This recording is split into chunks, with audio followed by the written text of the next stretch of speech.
Beautiful. I think we have Crucial online. Do we have Ms. Labar also online? Not yet. Okay. So welcome everybody to our July 20th ELHS School Building Committee meeting. It's 3:03.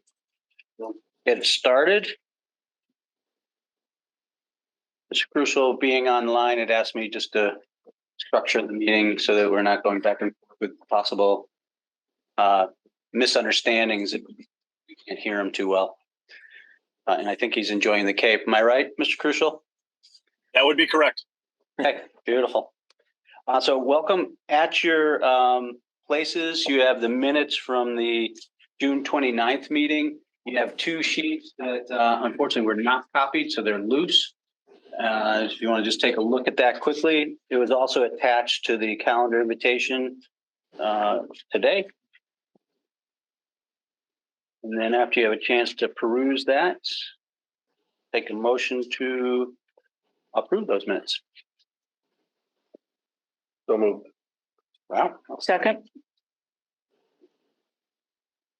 And Kathy, second. All right. Any discussion on the minutes? Okay, we'll do a roll call because we're virtual. Mr. Crucial? Yes. Okay, I'm a yes. Ms. Brown? I have to abstain. I wasn't here for the whole meeting. Okay. Abstaining. Ms. Hill? Yes. Ms. Margin Boucher? I have to abstain too. I wasn't here. Abstaining. Hold on. Did Ms. Labar make it? Hang on. Okay. Can I have enough? No, Greg's here. Oh, good. You got Greg in? Yep. Mr. Quimby, while we're waiting for Yes. Christensen? Yes. Okay, and if Mr. Thompson's available, I'll ask him if he's able to approve the minutes. I'm a yes, Gordon. Thanks. Yes, okay, great. And is Ms. Labar on? Okay.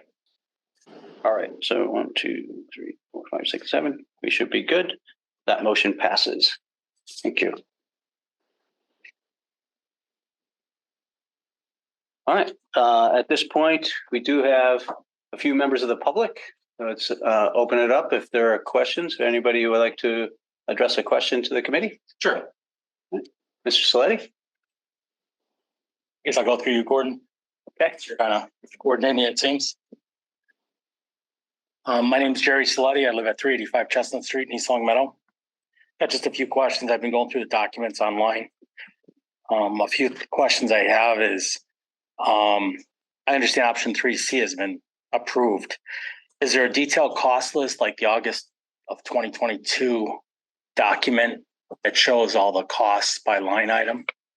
Costs for the construction? Option 3C, you're the option that you chose. That is actually going, because we're in schematic design, and let me know if I'm incorrect in answering this.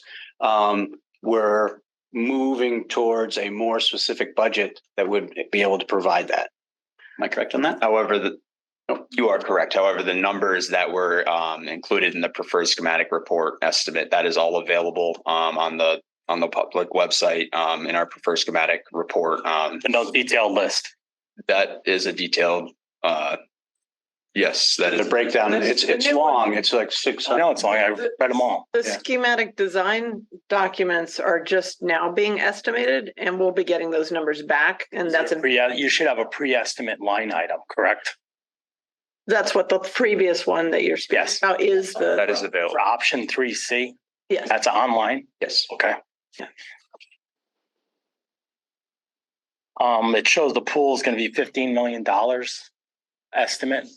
Is that still correct?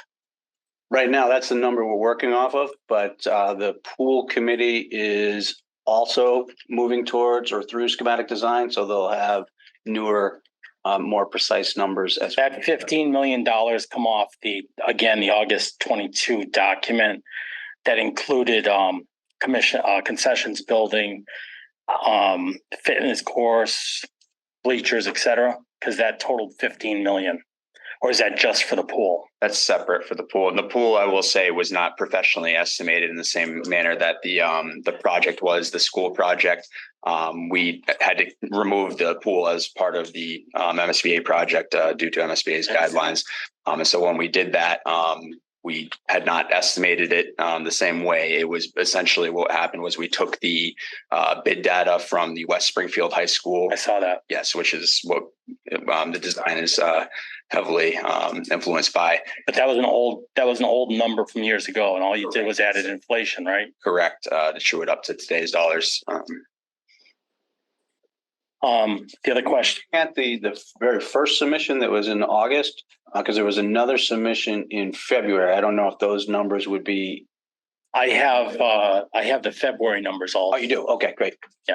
But speaking of February, if you go back to, for both the building committee goes back to February, the pool committee goes back to May, there's no minutes listed online. I just up all. to today. Yeah, that should be updated today.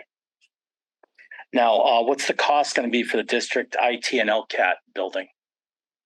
Those are incorporated in the February numbers, Part of the school part of the school. project. It's not a separate building.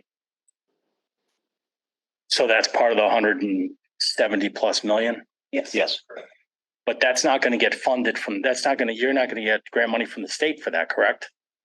it's all part of the school project that will have grant money from the state. There'll be parts of the building that won't, will be exempt from. You took a straight 30% off the top as far as what's going to be funded back. But that includes those items that aren't funded that aren't going to get grant money, correct? Some of it may actually get grant money. Am I right? I'm going to follow the question, but so that's like the reimbursable versus non-reimbursable costs. Correct. So yes, the LCAT and IT would be non-reimbursable costs. And the district office, originally that was, okay. Not reimbursable costs. And that's part of the explanation on why the reimbursable percent that you originally see versus what you Yeah, actually. because there's no breakdown number for those at all. I mean, originally you had, I think you showed like 30,000 square feet for them in one of the proposals. I think it was option 5 originally. That was one with the separate building. Right. Yeah, that was when there was, so the I understand that. footage that's not at all connected is down to 6,290. That's totally non-reimbursed by the MSBA. It's things that they never envisioned, that the district has chosen to be part of the project. So is that broken out by IT's Yeah. district office? Yeah. It's in the space summary section. Sure. Space summary. Within that February 2023 binder. Yep. There'll be a section. Well, I'm not looking at a binder. I'm online. Okay. Unless you want to give me the Well, binder, It's I'll take it. If you want to give me a copy, I'll take it. A lot of paper. I'll take it. yeah. I can read it tonight. Searching it might be easier, but on that online document, there'll be a section called the space summary. And there you can find the square footage associated with art and music, the square footage of I saw that. or I saw that. And so if you go down to the bottom of that spreadsheet, the category called other, I thought that was 18,000 square feet. it has That been was when the pool was in it. continually refined. So There was a point where we had 18,000. we had 10,000 extra because of the pool, but that now is sort of part of the pool project. So that's why that number dropped significantly at some point. We'll be actually talking about that, and I can kind of go through some of that tonight, just because we are giving an update on that. So since you're doing a schematic estimate, when is that going to be available?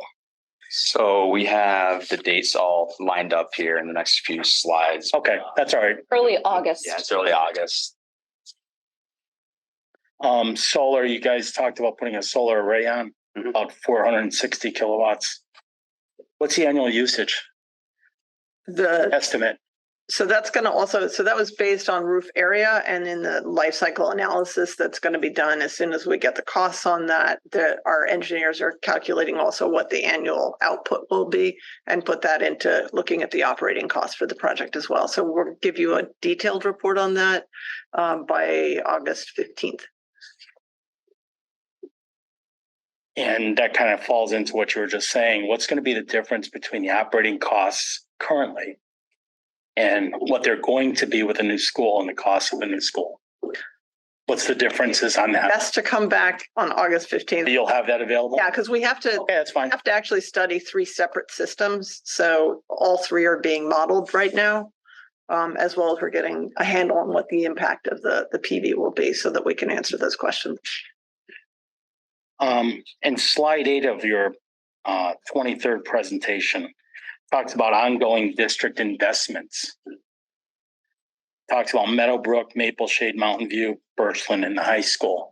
Are those already funded capital investments or those wannabes? The Meadowbrook has already been funded. 2 of those were Those in the right. Those were all accelerated repair projects that came through the MSBA, where the town in a similar way partnered with the MSBA. So we received a grant for a portion of the roof, the windows and the doors at Meadowbrook. Birchland, I'm not sure the specific project is speaking to. Mountain View is the gym floor and Yeah, those were classroom. funded through the town capital planning process and were completed and are. Maple Shade was heating system, exterior doors and parking lot. Heating system has been completed at Maple Shade. Exterior doors was a 3-phase project, again funded through the town capital planning process. It's in phase 3, so the funding's there. We just have to complete it hopefully this summer. The other thing that's listed, which kind of surprised me, was the high school. It shows switchgear replacement, lighting upgrades, boiler replacement, roof repair, and gym window replacements. Yeah. So has that been funded and are they in process? All of those have been funded. The switchgear is still in process. Process. Everything else was, The town hasn't funded it yet. no, it's funded. The funding's there. It's actually in process to get it done. The first stage of that was done 2 summers ago. Second stage is set to go this summer. Actually, it was done 2 weeks ago. So it was completed. Yeah. Weeks ago. Thank you. Okay. I appreciate your time. Thank you very No, much. those are good questions. Thank you.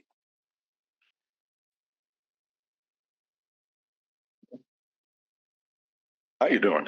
Good. How are you? Peachy. I guess one of I'm my, going to just state your name and, Ross Levine. okay. And Mr. Levine, where you live? Can I ask why we haven't fixed the roof in the high school? We actually have been doing repairs throughout my entire tenure. And it's been on the capital plan prior to going into the MSBA process. So it no longer leaks? No, it does leak. But as we identify leaks, we work with the DPW and this year with a roofing contractor to fix those leaks. So the roof as it stands right now is fine. If the leaks that were found were repaired, so it's okay. Many of the leaks have been repaired. The roof as it stands now is not in condition to continue as our roof for years to come. Do we have plans to repair it? That's what I said. It's been on the capital plan for my entire tenure here as superintendent. So the roof is okay, but it needs to be repaired and we're not repairing it right now. We are repairing it. The worst section. What we're not doing is we have not done a full roof replacement because it hasn't been approved through the capital planning process, but it has been included in our process to go for a new building. But if we need it, why hasn't it been approved in the capital process? There are many capital projects in the capital planning process each year. The school system alone usually has anywhere from 12 to 15. There's no way that the town can approve all of those in any one given year. And we're just one department. Although we are a big department, there are other departments that have capital needs as well. So once each department provides their list of projects that they would like to see for the next year, that goes to a capital planning committee. And then that committee goes through all the projects and tries to select the ones that are most urgent that they can fund, they being the town. Yeah, the cost of a roof repair is like 10 to 15 years of capital outlay. Do you know what I'm saying? Like we only outlay $1.2 million as of right now per year for capital. How many years of capital outlay is a new school? Oh, no, fair point. But again, I think, You're telling me it's very tough to afford a new roof, but Yep. you can afford a new high school. well, if we're in a situation where we can get a large sum of money from a third party, yeah. Well, we're funding it at a time. You're talking what, 54 million? Is that the number For, from the state? Grant money, yeah, I think you're close, Ross. It's on that. 56.4 estimated. Yeah, but you're funding it at a time when interest rates by your guys' numbers is going to be 5%, and the interest alone on this project is going to be $136 million. That kind of makes the 54 million not look like a heck of a lot of money. And we've got the highest inflation in 40 years, and that's when we're choosing to do this, is to bond this thing when interest rates are, I guess you're going to say, historically high. They haven't been like this since late 70s, early 80s, somewhere in there. Mr. Levine, if I may. Sure. You know, part of the problem is 8-9 years ago at this point, we'd been waiting. We wanted to finish paying off Birchland. We wanted to get the full life out of the school. We applied for the process with the MSBA. We can't not apply for the process. It's a lot of money, but we had to wait 7 years. And unfortunately for us, and I understand where you're coming from, unfortunately for us, the timing was horrific because we were approved right during this nonsense with the pandemic. And, you know, it still would have been a lot of money, but because the price of building has gone up astronomically, this is our opportunity. And unfortunately, the cost of building, it just collided with us. So I know what you're saying. You're feeling like just repair the roof. It's less money, move on with our lives. It's better off for everybody. And I respect where you're coming from that, but it's not just the roof that's the problem. There's so many other things that are the problem. What would those be? Well, it just comes with the spacing issues and in terms of I'm sorry, my fault. Say the first one again. spacing issues is one of them where Space? the space of the classrooms, the academic classrooms, and that we have to have certain classrooms and certain configurations in order for us to go in front of what is the NAS NEASC. Oh, NEASC. The NEASC, they will come in and they give us our accreditation. And, you know, they had issues the last time with our accreditation. And part of the reason why they let it go was because they knew we were in this pipeline. They're like, your science labs are too small. Your certain classrooms are too small. Do we make good use of that space as it is? They definitely do try their best and do their best. But if we don't do this, they can turn around and say to us, your school is missing the spacing you need. It's missing maybe the handicap, the elevator's barely handicap accessible. There's all of these different things. If we touch one item to fix, we say, okay, we're going to come in here and we're going to try to make it a little more carbon neutral and we're going to fix the roof. If we do too many things on the school, that's going to kick us into, we have to make things more compatible, ADA compatible. Then we're going to have to fix the HVAC systems, right? Just bring everything up to code. It becomes everything. And then we might find ourselves ultimately paying the same amount of money over a long period of time to put patches on this school. I'll use the example of, and maybe Ms. Hill will remember, Meadowbrook School. We had the opportunity many, many years ago of renovating Meadowbrook, addition to Meadowbrook, full renovation, I believe, of the other two elementaries. It was going to cost the town $10 million. We voted against it. We've put far more than $10 million into those schools over the years. We've done a wonderful job maintaining them, but they're old schools. And my fear, and I think the fear of the committee and some people, yes, maybe you just feel it needs a roof, but that is a generic Band-Aid on the situation. It really is. Don't be fearful. I'm not fearful. I mean, my kids are, it's like, I just feel for the kids moving forward. I know my children functioned well in this school system. I worry that our property values in general will go down. And that, and maybe they don't. I don't know. I know Mr. Sleddy doesn't feel that way, but it's important, I think, that we really look at the whole picture and not just the roof.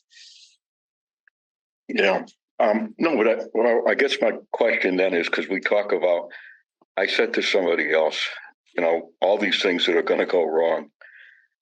And I don't mean to be facetious here, but it's going to come out that way. It's kind of like living in a house and saying, well, we need a new roof. And I'm going to stay here 30 years, probably going to need 3 roofs. That's going to be X number of dollars and 2 furnaces and 3 central air conditioning, and probably going to need electrical work done. And the driveway is going to have to be patched twice. And I'm going to have to paint the house 7 times in the next 30 years. So I added it all up. It came to $500,000. The house is worth $350,000. Honey, we're going to have to tear down the house and build a new one. It's going to be cheaper. I don't buy into that. I don't buy into that a building has a 60-year life expectancy. There's just so many buildings, whether they're schools or hospitals or colleges or whatever they are, that are decades older than that, some of them hundreds of years older than that, and they maintain their buildings. And you guys say that when you show us the slide and you say on it that base repair is something like 95 to 100 million. But then when you put it in your other thing, you don't call them base repair. The same information on the other thing is called code upgrade option. So why on one thing, when people now are looking at this and saying, we're going to spend 100 million and we can either get a new school or we can get an old school fixed up. Well, it's crazy. We get the new school. But that's not what I see. I mean, there's numbers in here that no one will tell us where they came from. There's numbers like general condition, 6.7 million, general requirements, 1.7 million. The air conditioning, 15 million. We don't even have air conditioning in here that in the building that I'm aware of, but yet there's a $15 million cost in there for air conditioning. And no one will tell us where these numbers came from, how they were derived, when they're going to have to be addressed. And we're being asked to lay out. I don't think people understand yet that it's going to be a 20% tax increase for all of us. It's a huge amount. And we already point out that we can't with capital improvements, all the different things this town needs, roads and whatever that we need. And I haven't been able to find anywhere that equates to a new school where kids get a better education because a new physical building was built. If you guys have that information, that the children get a better education because a new building was built, I'd love to see it. The only thing I found that I don't necessarily buy into, and someone sent it to me to prove the point that they do, would actually prove the opposite point in the study. And I'm not saying I believe this. It said that when they're building the school, the current students have a tendency to test grades go down because they're distracted by the new building. But after the new building goes up, the subsequent classes return to the pre-building. So they go back to where they were. I'm not saying I buy into it. It seems a little far-stretched to me, but that's the only thing I could find, that you have quite the opposite effect, at least for a little bit of time.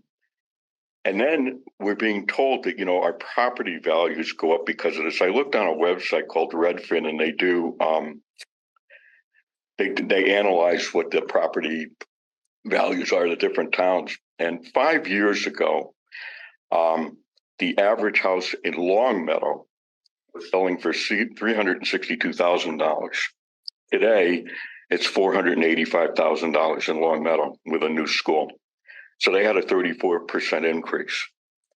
In East Longmeadow, with our old school, 5 years ago, it was $284,000. Today, it's $390,000 for a 37% increase. I'm not going to argue that it's better to keep an old school for property values, but the numbers are virtually the same. The new school didn't have any effect on property values. I think their new school went in 12 years ago, though, not 5 years ago. Say again, I'm sorry. It went in 12 years ago, their new school. And the I just think years back then, I think they bumped up prior to the school even going up. I was like 5 or 6% approximately when the bond was signed. Because historically, when the bond for the school gets signed, it's happening. And that's the property values go up. Now, to your point, do I think my children had a fantastic education in this school? Absolutely.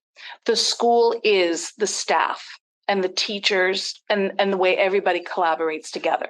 No question asked. But so I don't disagree with you there. But I do have, and I would have been a pro, come in and fix up the old and make it move. And I think Greg Thompson for a while there, I think we both were on the same thought process. I'm speaking for him and I shouldn't, but when we really sat down and we started looking at it and we realized that we were going to end up, and we're in this process now. This is what we have to move forward with. We have to move forward with a new school. I don't think we could step backwards at this point and still make MSBA guidelines where we have to meet their standards to go back to just a renovation. This is our pipeline that we're on right now, and we're with it regardless. But I also feel that when I looked at that, I went, oh, it's so expensive because sometimes it costs more to renovate something. You know what I mean? In terms of like coming in and putting in things than it is to start from new. And I wanted to keep the old school. I wanted to keep the old footprint. I wanted to keep the pool that we had attached, everything. But when I really sat down and I thought about it, I personally changed my mind.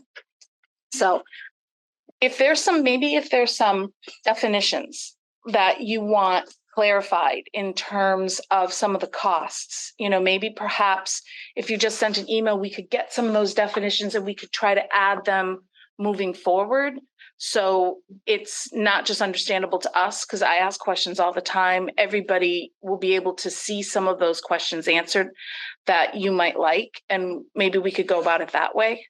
If I could also just add comments, because I know it's really challenging at this point in time, because people are starting to pay attention to a process that began for the district over 7 years ago when they applied as a district to the core program at the MSBA.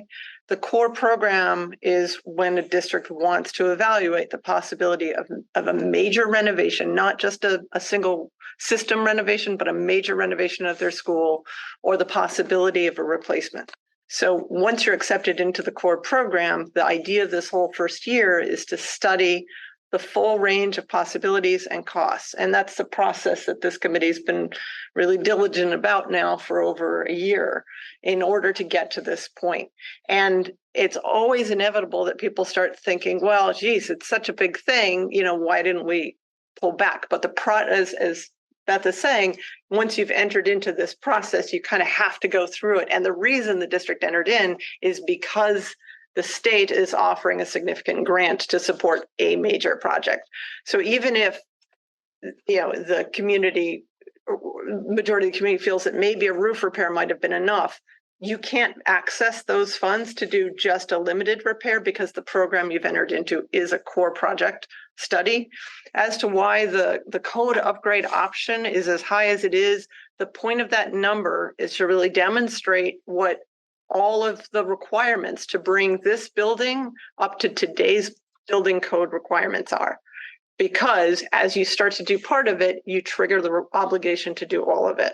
So the point of that is to say, without any change to educational programming, what are all of the costs associated with bringing this building up to today's standard, to give you an understanding of the scale of issues in the project, in the building as it currently stands. But the core program is not just about bringing the building up. It's also about meeting the district's educational goals.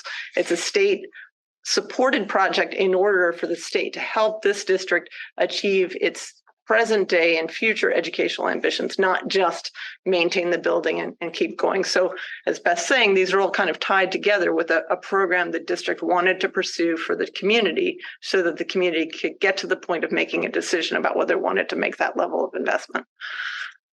One of the ramifications of code because of the larger systems, I believe, is that our already small classrooms would actually lose square footage. So the ceilings would come down lower and they're already low, and the walls would come in more. So when you think about better education in new building, like the claustrophobia, to me, it would have an impact. So I just, some of these code upgrades would have a negative impact. When I walk through the buildings, I don't get a feeling of, I'm only 5'9". No, I'm saying if they brought it to code, the walls would have to come in more and the ceiling would come down. To bring the ventilation, Right. to bring this building up to Code ventilation requirements. Teenage children in that room that already feels tight.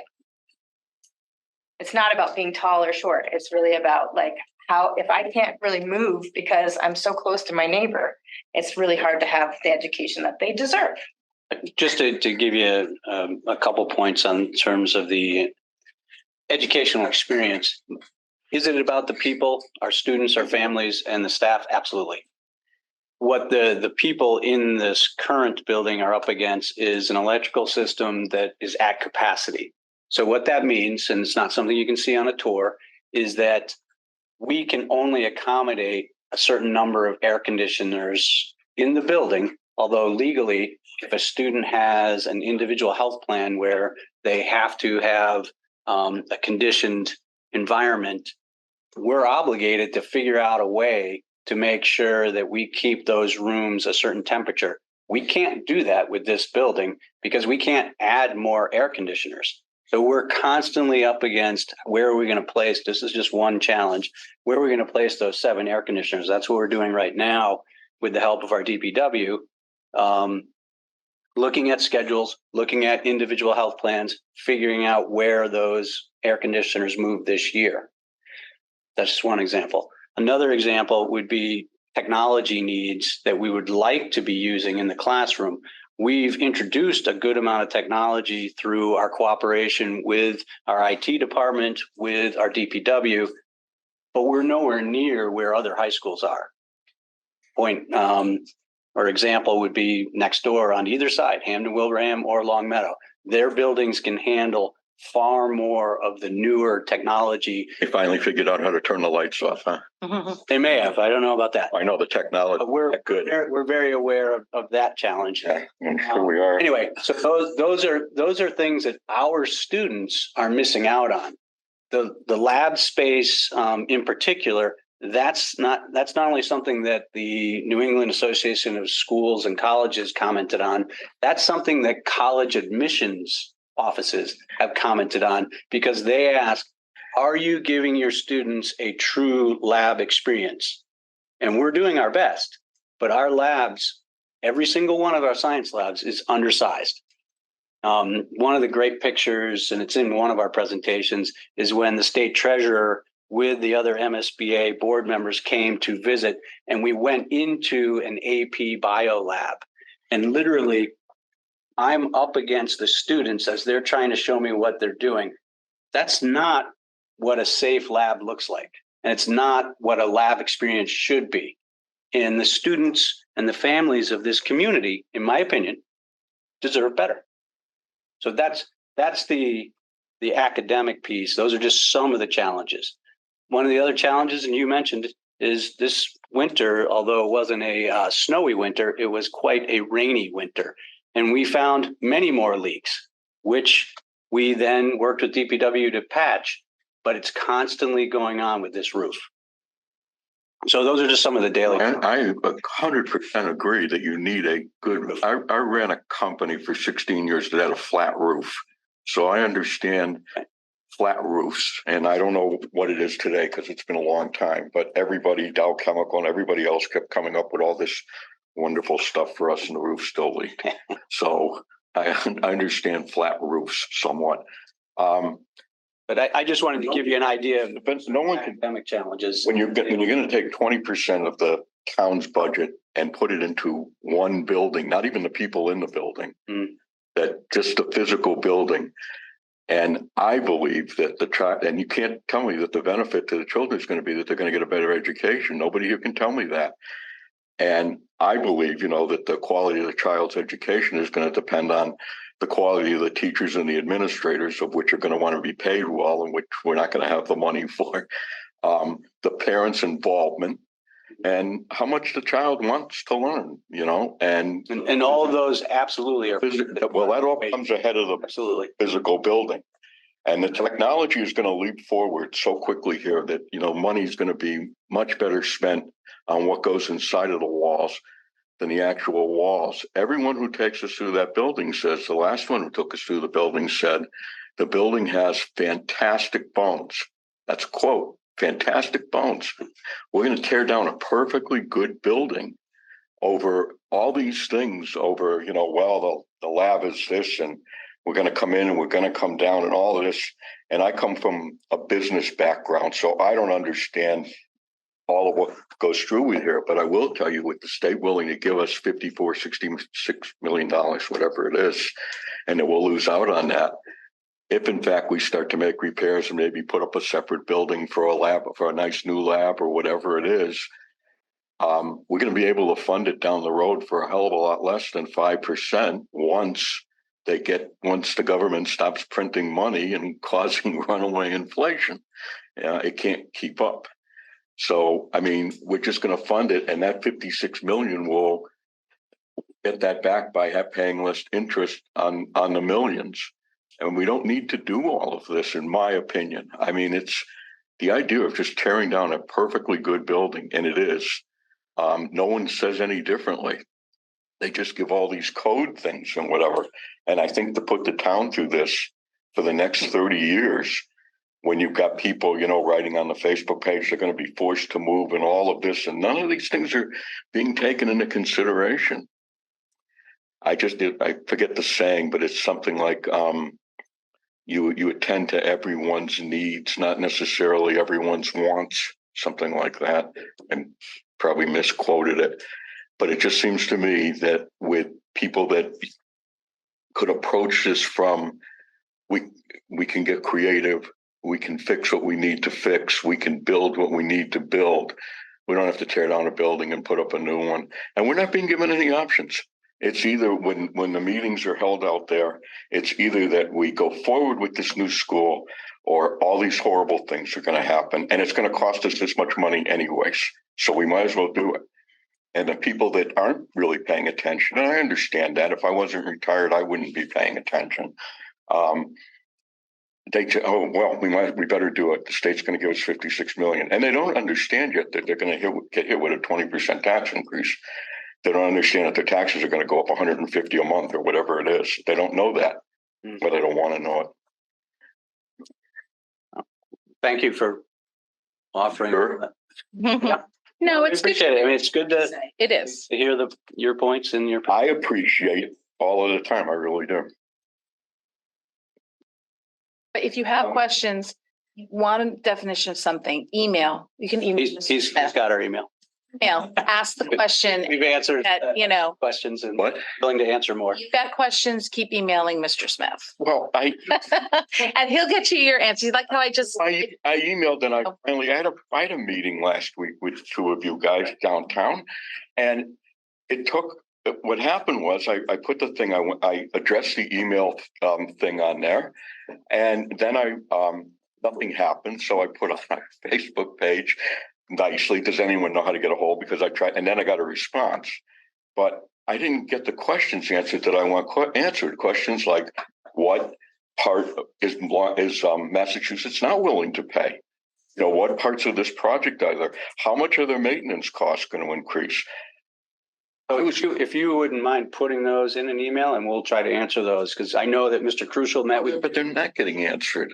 Are you talking about the same email that's on your website? Yes. Fool me once, should say shame on me, fool me twice. You can copy me, as Ms. Martin Boucher said. You will. You'll answer. All right. I'll answer with the help of the team. I understand that. I lost my train of thought. That's a shame, but that's why I'm retired, because it was either retire from business or go into, the public life, Thank you. There. We appreciate your time. I appreciate it. Thank you. Thank you. Okay. Any other public comment? Anybody online? Mr. Mackey?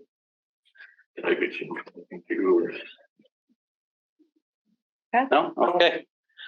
All right, we'll go into schedule update. All right. So yeah, just a broad view of the schedule here, all of the MSBA modules. So we don't need to go through all the first three, but we are module 4, schematic design, as you folks know. And we are about to embark on a very busy August. Our submission for schematic is due August 31st. And so we'll just show you this quick timeline, then we'll get into all of the details of what's happening over August in our next slide. But once we do make the submission to MSBA, they start their review period.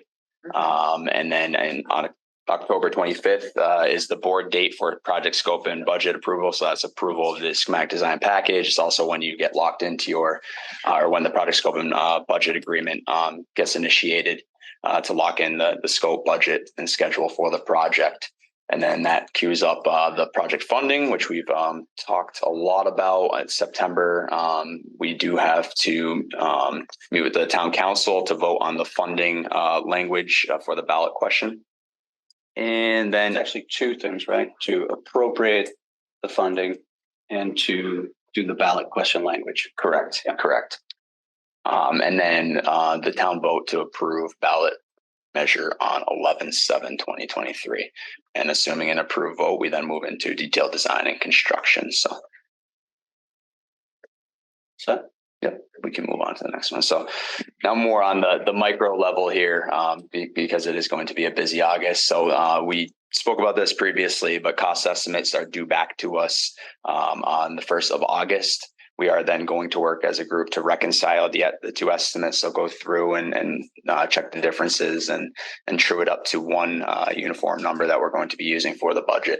And then after that, so we have a proposed presentation to town council. Our group hasn't presented in front of town council yet. We think that it would be a great idea and a great opportunity on the 8th. And I think that We haven't I solidified. don't know if that's That's the correct date in August. It's the correct date for a Right. meeting though, but we haven't solidified with the Will town. we be able to get on the agenda? I could make a call for you. Appreciate that. So then we have, I know that Dory alluded to this previously, but the life cycle cost analysis complete with cost data coming back on August 8th. So once again, that's a look at the operational costs of the 3 different HVAC systems that we're looking at for the building. So very useful information to have for you folks. And then we plan to come back to you on, I know previously we had mentioned August 15th. We are hoping that we can form a quorum on August 10th for the building committee and meet to basically go through. We'll have done our estimate reconciliation. The plan is to hopefully engage with the subcommittee for value engineering efforts so that we come into that August 10th meeting with one uniform list of the value engineering items for consideration by the committee. And then that meeting would also be to approve the budget so that we can submit it into the MSBA. And so we'll square away that date later in the presentation. But so 8/11. So this consultant info to Jones Whitsitt Architects for early submittal. So just to bring everybody up to speed here, the state reached out to us, Chris Alice from MSBA, and he had actually, they asked if we could consider submitting some of our deliverables for schematic design earlier than our August 31st submission date. They do have, I think it's like, did they say like nine different projects on the same board date that we have. So they're trying to get any information that they can beforehand to hopefully expedite their review process. And we did just respond to the state and gave them the information that we think we're able to give them on August 15th, or at least outline that for them. They're incredibly appreciative. So we'll continue to track towards that. And hopefully by getting that information in front of them earlier, it'll help streamline the whole process for our approval. And if they do have questions, we should know earlier as well. So that should be helpful for us. But anyways, so then on August 15th, we will submit the budget statement. So MSBA requires that budget statement to be emailed to them prior to our actual submissions. That's the reason why we need to do that on the 15th. And then you'll notice the same date, we also have the submission for all the early deliverables. And then on the 21st is when we're targeting getting all the other deliverables back to the design team. And then on August 24th is when we hope to meet with you all again to approve the submission for schematic to the MSBA. So that needs to be its own formal vote. And so, like I said, later on in the meeting, we'll take a look at availability for those dates, but those are proposed next to school building committee dates. And then on the 25th is actually when we're looking to submit the SC report. And then we already went through these dates. So we can go on to the next one unless there's any questions with those. Any questions regarding schedule from anybody here or online? Or we Just to be clear, so the 8th, our request would be, because I know that town council members have been in the audience, but not the entire town council. So it'd be to bring them up to speed, do a presentation, I think a modified presentation to what we do with community forums. How long? How long? What would you like? It's not up to me. I mean, It's the ideal. 10 Has some 10 or 15 minutes. Yeah. I mean, there's going to be quite a, long list of Items. items. yeah. We're going to be back in front of you a couple times, but we wanted to make sure that everyone was up to speed as to where we are in the project. That's fair. If there are questions from that, maybe we can answer a few that night, but then questions could come back through the two of you. Yeah. I mean, I would try to keep it to 15 or 20 minutes. I mean, Okay. just, And Tom, there are people who are only beginning to pay attention and probably have some basic questions about questions like Mhm. what does a code upgrade mean and what is a renovation and how did we get to this point? Is it logical to go through that, or do you feel the council? well, assuming they're amenable to having you on the agenda, which I assume they will, maybe we could get some questions to you ahead of time to That'd be Oh, great. that'd be great. Yeah.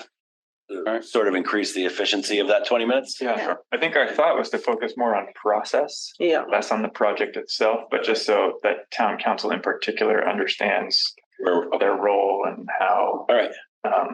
Even so, But we're happy. we'll just put the word out to, Put some questions to. yeah. Yeah. Well, I mean, we'll talk more about in communication, but I think one of the things we're trying to do, and Mr. Levine certainly has helped us try to figure out how we communicate better, is get some things through LCAT out in terms of just general information, but also be faster on our responses. Although we've had some very technical questions that do need time by the design team and the engineers to go through and answer those questions. But anyway, we're trying And to I know we expedite. sort of getting those out a little faster, right? But I mean, I think most importantly, the answer needs to be right. Correct. Yeah. I also think, and I know that you'll send out a communication, I think I don't know if it's going townwide or just to families. Mhm. We need to use the towns, like, if, you're going to make an update that there's going to be a meeting, it has to be the town one. The message shouldn't be just going out to the school Yep. community, which is what you're hooked up to. We've done forums. We've done both. You have, Yeah. okay, all right. You haven't gotten any? So maybe I don't know, because I know I haven't ever gotten one. Like Sure. one from the town. I always get them from you. Mhm. But maybe I'm just getting one call instead of two, one from the school and one from the town. But just make sure that, Future forums will Yeah. certainly coordinate. Yeah. Okay. Any other questions on the August schedule, which is Do folks think they can make it on both the 10th and the 24th? I know it's a lot of meetings in summertime. cool and the town? Yeah. having People probably aren't. Zoom in or not, I'll be here. That's the best good. Anybody else? 10th work for everybody? Ryan, Tom, the 10th and the 24th, does that seem to work for you guys now? I know that's. The 10th will not work for me. I'm away that week. Yes, is already on the schedule. The 10th, I am not around. Is that a budget vote by the committee?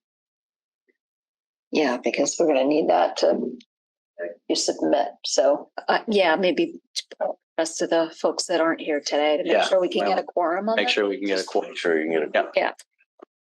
Yeah. if I have to zoom in from the car, I suppose I could pull that off, but. Kids in the background. Yeah. Are you sending those invites soon? I'm sorry, for The 10th and the 24th? I think we'll send it as soon as, yeah, if we got the. I can- Today, I'll do it. Yeah, I can send out a calendar invite today if you want. Right. 10th. Okay. Thank you. All right, and so we did want to take a look, obviously, the next month, you notice a lot of the activities are geared towards firming up the budget for the schematic design submission. And so it's been a while since we've visited the total project budget. As you know, I always like to caveat everything that we don't firm everything up until the end of schematic design, but we thought it'd be helpful just to revisit those numbers again. So Gordon, you can click to the next one. So so this will help set the stage for our next meeting and also some of the other incentive information that we wanted to go through with you today. But just taking a look at the project budget. So once again, the construction budget that you see at the top here is tied to the PSR estimate that will be adjusted in the next month as we report that went out in February. That is correct. That was referenced earlier in the meeting. So we will be doing another round of estimating, and so this top number will change, but we do think that, looking at the whole budget, we don't really anticipate it changing all that much. So we wanted to share this right now and just see where we're at. So construction budget, $147.5 million. And then on soft costs. So these are things that are essentially just not a direct construction costs, OPM and architecture, engineer administration, furnitures, fixtures, and equipment. And then project costs. So that's things like utility company charges, third-party testing, mailing and moving, things of that nature. Just all the intangibles, if you will, of the whole project. So that's at $25.1 million. And then we have contingencies. So the owner's contingency, which is traditionally for dealing with, additional soft cost type situations, amendments to the designer's contract or OPM's contract, things like that would be funded from that owner's contingency. And then the construction contingency is to deal with additional scope that the owner wants to, add via change order to the project. And just an extra added layer of protection there for them as well. Yeah. Ben, can you hear me? Yes, Steve. Can. Yeah, we may want to change some of that wording because the construction is needed. Right, because you've already got construction here. You put it in So Not to be semantic. Steve, I someone to pick it apart. Steve, it's I can do that. I think I got what you were saying. You cut out a little bit there, but I think what you were mentioning is that we have a contingency within the GMP, or will have a contingency within the GMP to deal with construction related items. And this contingency that I'm speaking of and have posted up here is actually separate from that. So I do. I understand what you're saying, Steve. I should be more clear on that. And so that the GMP contingency that is within the CM's contract is actually being factored in and considered in that $147.5 million number. So you really will have three different contingencies on this project. But yeah, Steve, good point. I will need to clarify that. Impressed you got that. I think that's what he was talking about. Circle back with him and make sure. He says. And so those three numbers at the top there add up to the $176.7 million that we keep floating out as the total project budget, of which the estimated max total facilities grant from the state is $56.4 million. So that leaves the remainder, the anticipated district share of $120.3 million. As you all know, your published reimbursement rate is 56.48%, and you're receiving an additional 1.5 percentage points for the maintenance plan. And then we want to go through this later on today, but you could get incentive points for the MSBA Green Schools program anywhere in the range of 2% percentage points to 4 percentage points. We wanted to go through that with the committee today. But that will all affect kind of what that estimated or what that total facilities grant will be that we'll be getting back at project scope and budget. So. So I'll pick up here. So the reason why we want to go through that is if you jump back just to the budget slide, there are some things in addition to the cost of construction that are a part of the whole picture that we want to be sure that we're clear about. So soft costs includes furniture, fixtures, and equipment budget, which is a budget that we have to establish now, even though we'll refine it as we go on, because those things are procured separately from the construction process. So they're something that we need to be sure that everyone understands. And then part of the facilities grant really has to do with those two things that we keep talking about. What's reimbursable square footage? What isn't reimbursable square footage? That's a huge factor there, as well as these incentive points. So in moving through some of these items today, we want to talk about those things. So in terms of reimbursable square footage, go back to the square footage plan. So that's where we are. Just trying to keep up with you. As a reminder, I'm going to jump to some numbers from this, but the plan pretty solid right now. When we go into DD, we'll be picking up from here and going into greater detail. But a lot of that process that we've been through schematic design is verifying where we were with the plan, speaking to faculty and reviewing the plans closely to be sure. And there have been very minor changes to the plan overall. The general, I mean, there have been changes in where things are, but in terms of square footage, nothing significant. I'm going to talk about what did happen, but just for those who may are just now paying attention to the project, yes, the project does include district offices, IT offices, and LCAT. They're within the building. They're on the first floor. We've looked at that different ways, but that's how we've landed on this. And then the rest of the school depicts the core academic programs that the district's requested. And it still provides a new auditorium, fully outfitted for music as well as drama and community events. That wing has been revised quite a bit through the SD process, I'd say, the music, chorus, band, storage areas. And I think that's come along quite a long ways. Likewise, the PE wing. PE is a huge part of East Long Meadow's academic programs. All the students take PE quite substantially more than many districts. So that's been a robust program that we've worked on significantly. And then there have been lots of tweaks in the academic areas, in the culinary and kitchen areas to create this plan. So if you move forward, even though we've done a lot of shaking, in reality, this square footage by program area is really relevant to that question of reimbursable square footage. So we're very close. We're only 16 feet different in square footage from where we were at PSR overall, but our unreimbursed square footage has gone down by 210 square feet. And we have a few more tweaks we're probably going to be able to make because we found that we have a little bit more room in our grossing, so we can make one or two small changes to kind of bring that down further. Not significant, but it's relevant because that number there, 9,475, is that unreimbursed square footage number that has an impact on the grant, right? So that's what you all are picking up entirely, that the MSBA is not participating in. And then for all the rest of the square footage, the MSBA only participates to that percentage that the district's reimbursed, plus all those other, rules, requirements, caps. Yes. But in general, I mean, I think our efforts to really balance everyone's concerns and specific examination of the plans, while also sort of really being mindful of not growing the project has worked out. Some of the space changes that have moved around in category as a result of kind of refinement and talking things through. Remember, we move speech pathologist from district offices into special ed. Those two top categories, special ed and core academic, where we're over on the right, those are typically covered by the grant because of your specific needs in the district academically. Because again, the MSBA is really invested in your academic programs. We actually lowered the overage on health and PE area slightly. Dining, we lowered slightly. Admin is up by 5 feet. So we've done pretty well in staying kind of on target here. The media center has changed quite a bit.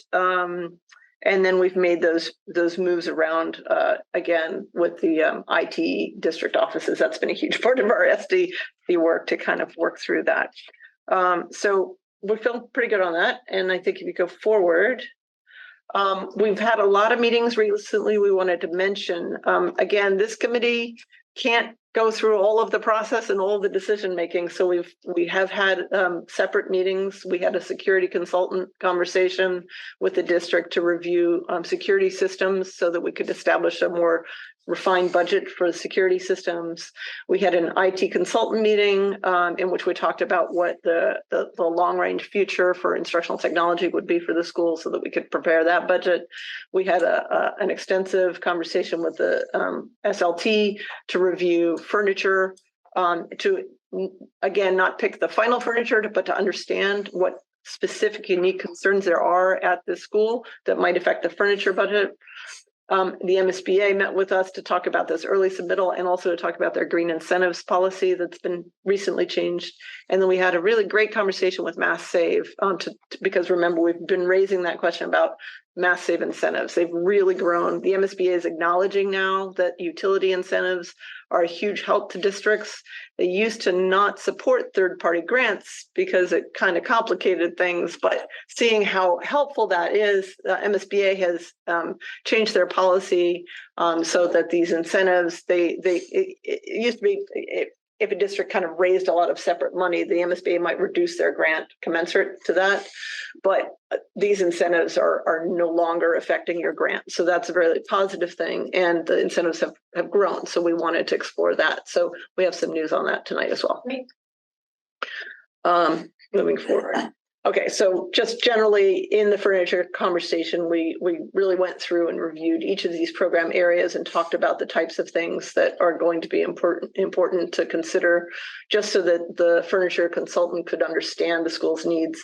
We did recommend to the district that they try and make a salvage list. It's pretty common to do that to reduce your costs overall. They're typically big things that you might want to think about, like if you have a grand piano, try and keep the grand piano.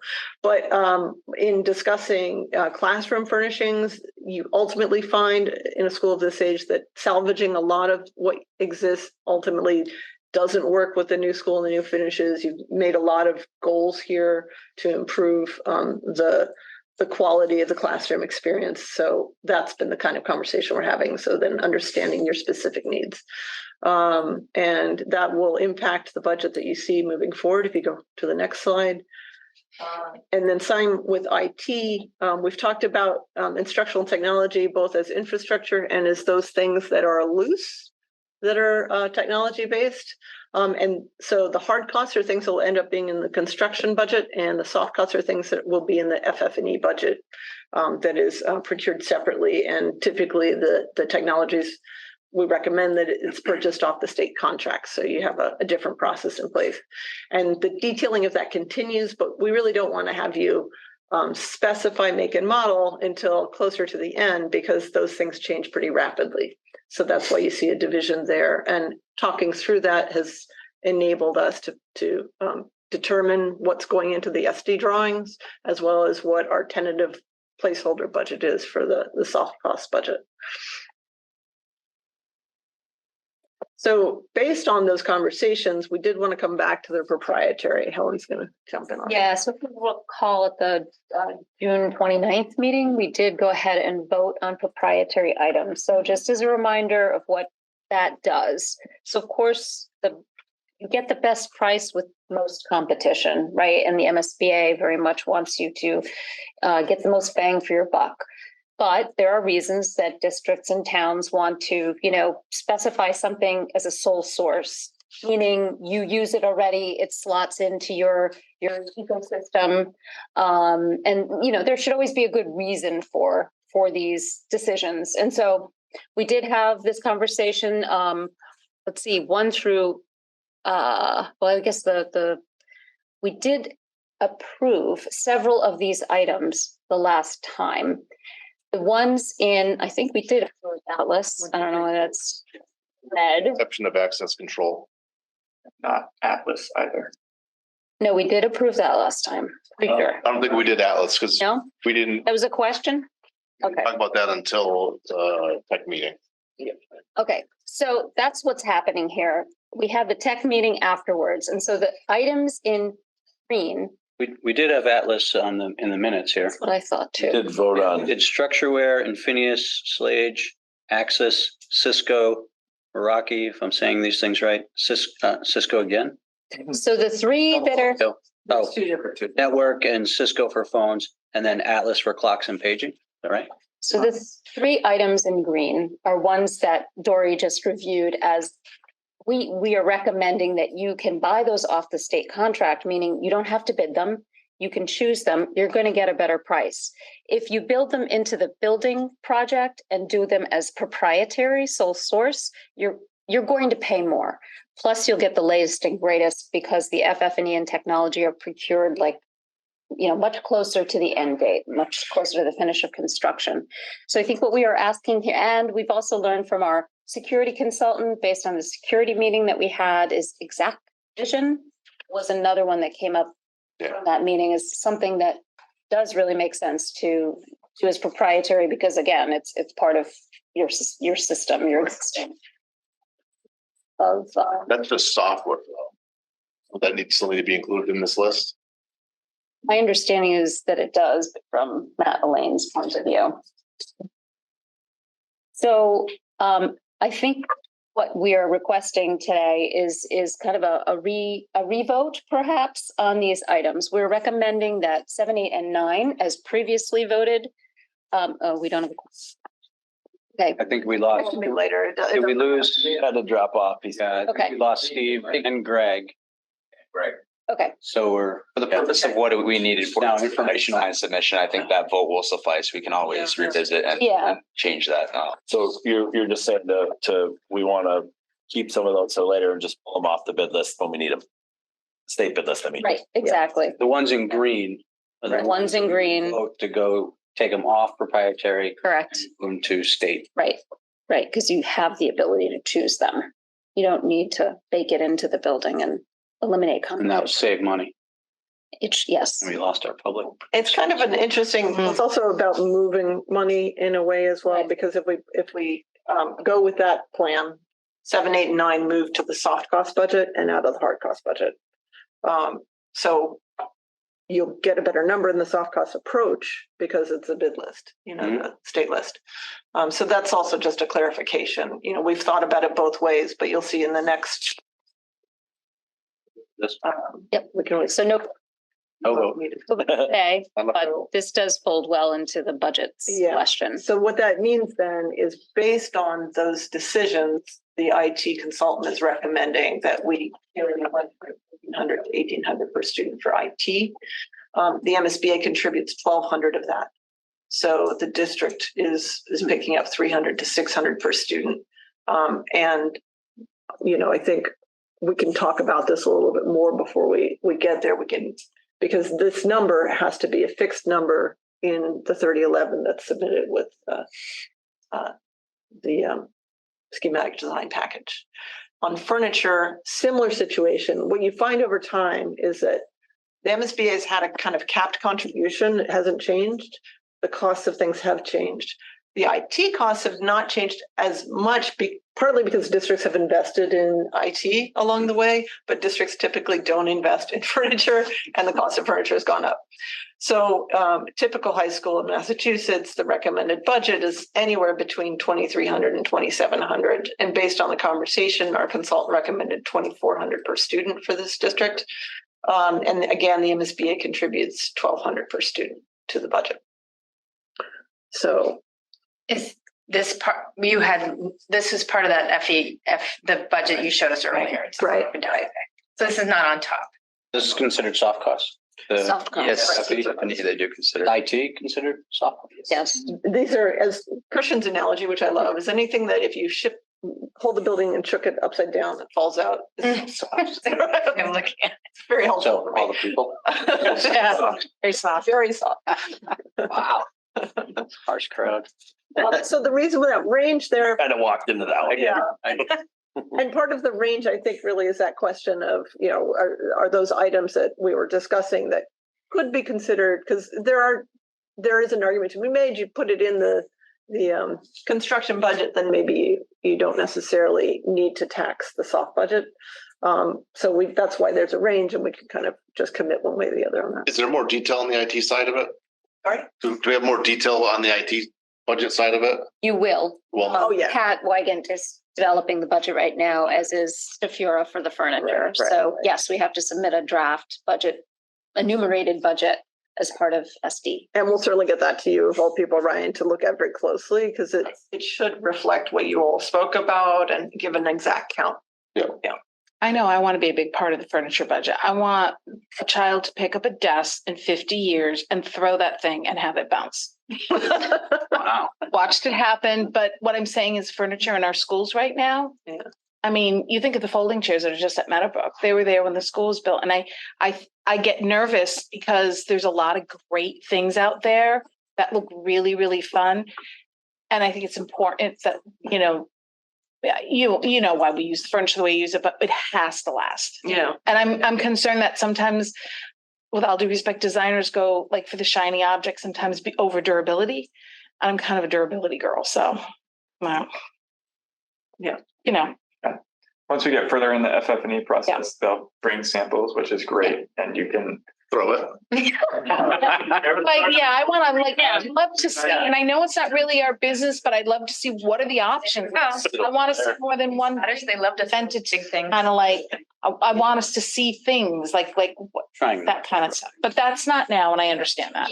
I'm just letting you know. Okay, Okay, thank you. you've been duly warned. Got it. So on to the really good news. So the MSBA's change in the Green Schools Incentive Policy is, we think, very positive. So remember when we've had all those conversations about VRF, and the code is pushing us towards an all-electric VRF system for heating and cooling. And, I have shared openly that, that is hard because it's a change. It's a major change in building infrastructure today.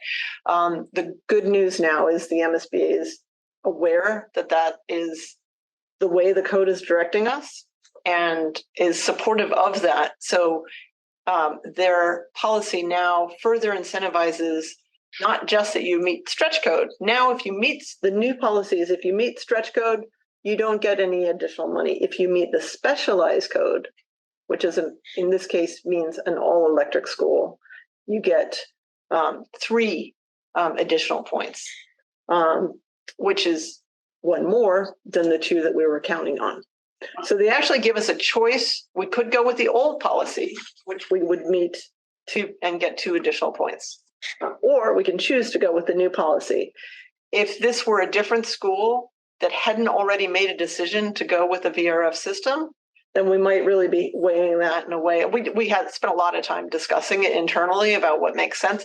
But the VRF system we're talking about is an all-electric system. We haven't said, hey, this is a net zero school, but it's an all-electric system and you design for PV.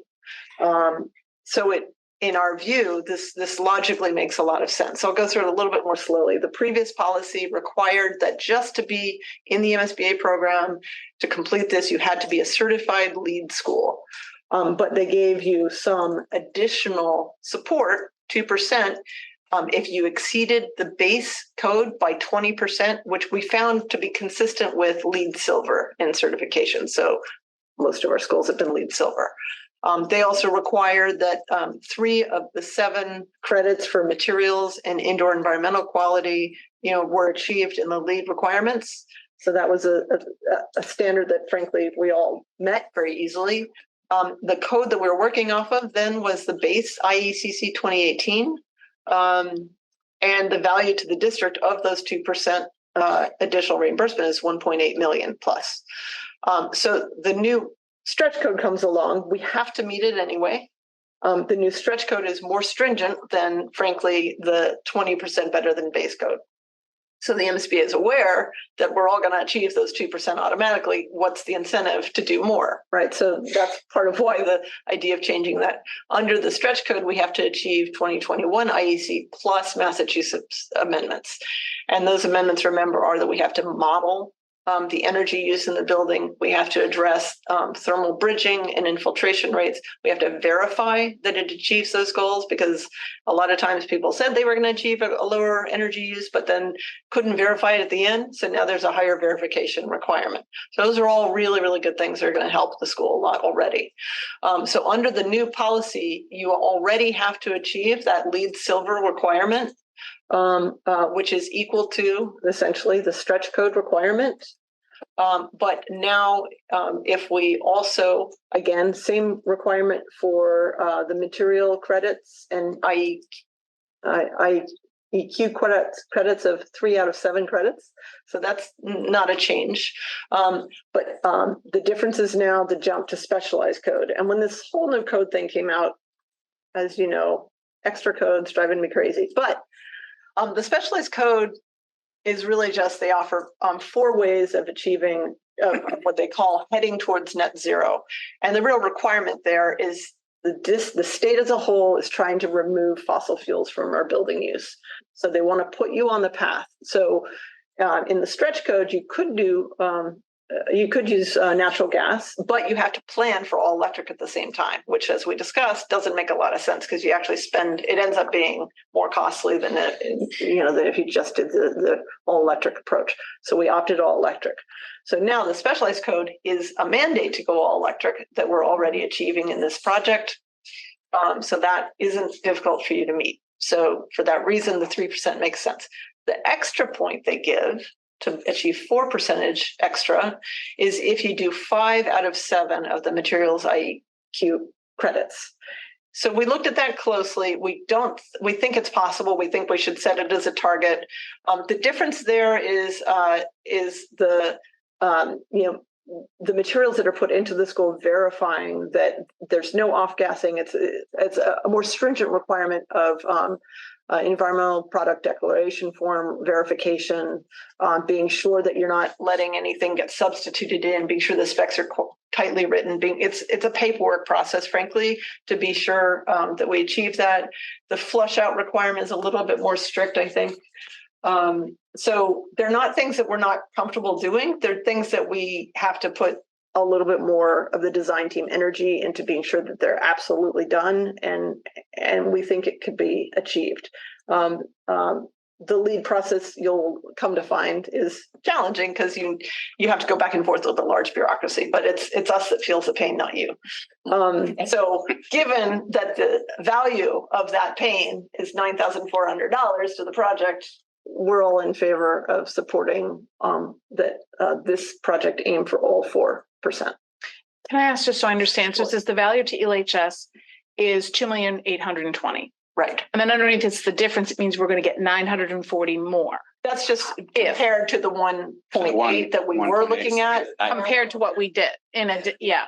So, all right, what is it going to cost us to get to that specialized code? The reason they're incentivizing it is because these, as you know, from the beginning, we've been looking at it. The costs for this project have been more than you originally advertised expecting. That the code is pushing us. So we've already been building in a more per square foot, a higher HVAC cost. Right. And that's what this is incentivizing. So that's where you're really feeling it. We have talked a little bit with Skanska about the fact that all of these verifications, all of this modeling is more challenging for designers. So we are asking that, that be considered when our fee is looked at, because we think that we need a PV consultant to be sure the PV is working. Done well. Okay. So just getting all these details correct. It'll have a soft cost. Relatively minor soft cost impact to the school. These changes don't reflect any increase in operating costs or construction costs. They're already there. Okay. So my other question, I could be at the wrong point, but I want to ask it now. I know that, some of the team and Greg especially is paying to put the solar on the roof. And I'm kind of I really want to see what the geothermal is costing. And I guess I'm also wondering, with the air conditioning. Like if we put in a system that doesn't need the air conditioning because we're using the geothermal and took the money for the air conditioning, I am assuming you don't need AC with geothermal if the air is coming out at a lower temperature. So, Can we survive without it? Can we meet IEPs without it? well, just to clarify, the geothermal system is just a different form of heat pump system using the earth as a cooling source. So it wouldn't register that you're taking out any air conditioning. You still have the same ventilation requirements. And the cooling is just being provided through a different source rather than the. Is there savings on any level there? So you wouldn't be able to make a change there. No, that's not going to save. It's not going anything. to save anything. No. All right. However, if we have an all electric system, we're either paying the electric costs or we're paying for solar panels that will pay for the electric. Is that, you know what I mean? Yeah, no, I understand that, but I feel the geothermal is going to save money overall for the cost of electricity because we're not using it to heat. Right. And to pump. But we still would be using the heat pumps. So Right. the only part that changes is where the heat pump systems expel the heat for AC or pull Right. the heat for heating. Yeah. Instead of it being an air source where you're gonna have the rooftop units Mhm. with the fans, it's gonna be going through the geothermal loop system. Okay. Are we in terms? Electricity. For the pumps, yeah. Huh, less. It's a more efficient system for sure. Well, I guess I'm just trying to, I really want to see this before we make a decision. Sure, I want to yes. take a look at, because I know it's, long-term in terms of what it costs for electricity.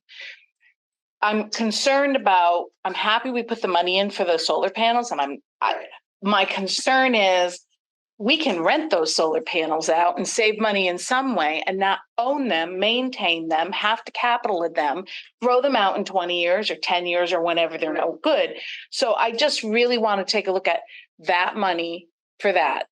And I know geothermal's more. So, okay, so let me And if clarify a it few gives us things. any more points. Let me give you a few points to keep in mind. These incentives, it's all electric. If it's geothermal, it's all electric. Right. For heat pump. Right. So these incentives are not affected by that choice. You don't get more if you try to do. No, but in the Mass Save program, you do. So that's where that becomes relevant. So Okay. it doesn't change this picture. And we can go forward. I think the next slide, I can give you a little background on that. So we also met with Mass Save to talk about that program. And Mass Save is, again, aggregated utility reimbursement here to support, again, similar changes, particularly with schools, a strong push towards net zero schools. Net zero by definition, kind of a little fuzzy. Again, it's all looking at all electric and trying to balance that with renewable energy.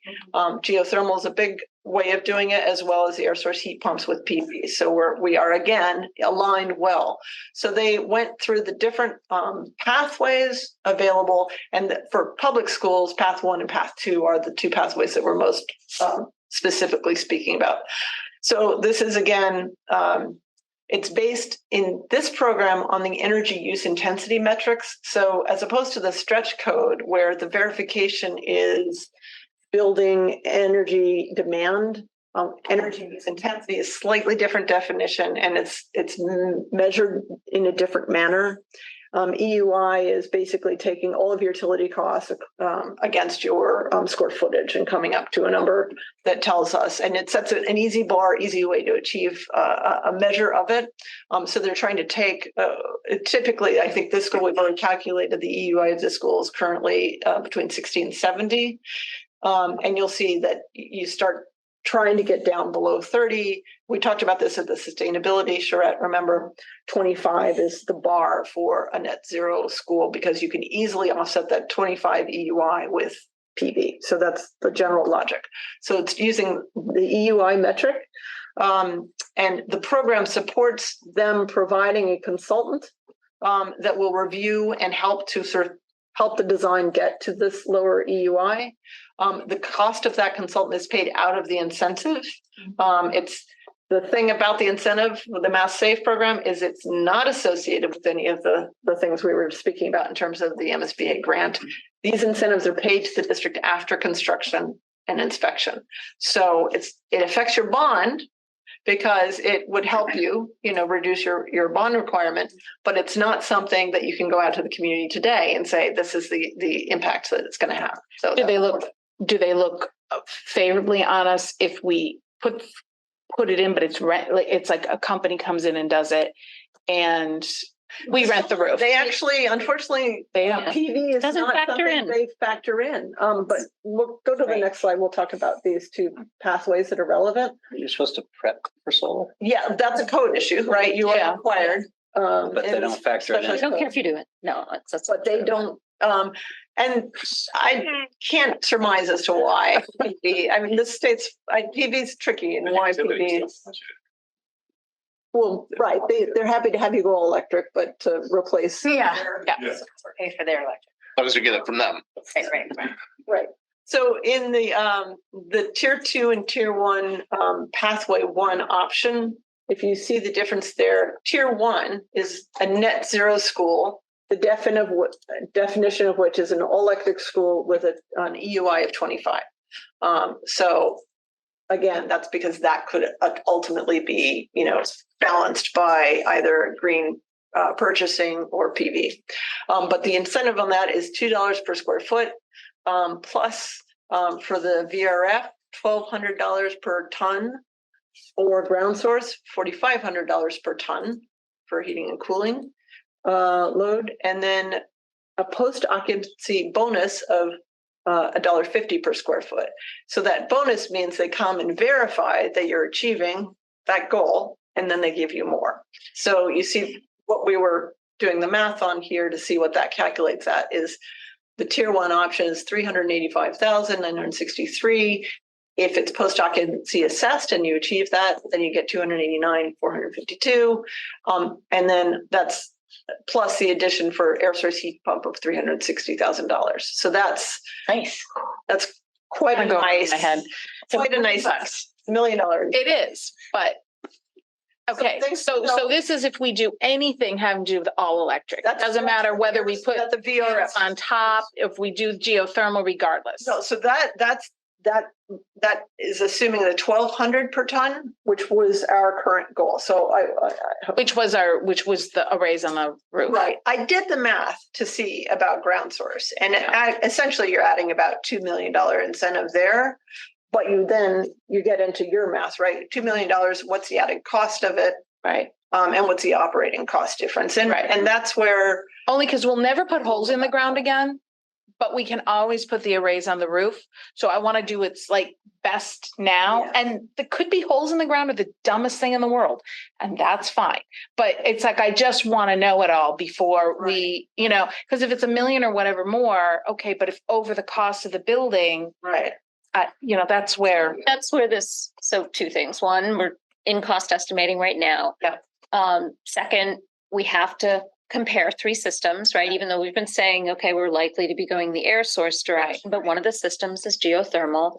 So when that cost data comes back from the estimators, those get plugged into the LCCA life cycle cost analysis, and then we can see that. And that's what we do want to review with you on the 10th of August. Okay. And I want to know what are putting arrays on the roof going to cost? What's Right, the so long you'll see term? that too. How's that gonna, Right. if we rent it out, what's that gonna cost? I want to look at all the different variables so that I'm just worried about And I think recycling them in the you're- future and getting rid of them in the future and the wear and tear. I mean, Right. they're going to be up there regardless, But but you're on the right path. I think it's a very interesting question because does the incentive and the removed cost of the PV, yeah.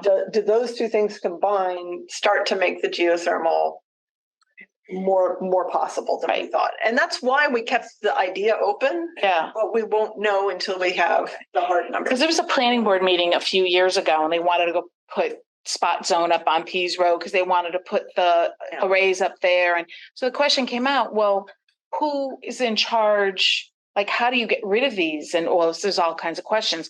And the man selling the product is like, oh, well, we don't know how to recycle them yet, but we're going to figure that out. And that's why I get my gander going with owning them. Right. Otherwise, I'm happy we put that dollar amount in the budget, but we got to think about it. Well, and that's another separate question in a way, is that I think what you have raised before, which is, does the community want to make a decision whether they own or or lease their roof to someone. Yeah. That's a separate question as well. Okay. But you see, these are big numbers that They become are. part of the conversation in the next 3 weeks as we come to a final number. All right, thank you. And this is separate from the lead, so it's combined. Correct, you were combining. So, and again, the unfortunate thing is, this is a nice number to know about, and I wish we could Guarantee. put it into the project budget, but we can't. It's something that comes to you late. And also important to know that if you don't achieve that 25 EUI, you don't get the 289, but you do get the other. And also, if you go to the next slide, it's a funny thing. They really want you to try, basically, but path to incentive is a lot less lucrative for you.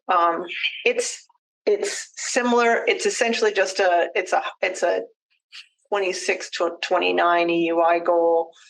So there's no real reason not to go for the higher goal and put yourself in line to achieve it. It was our conclusion in meeting with them.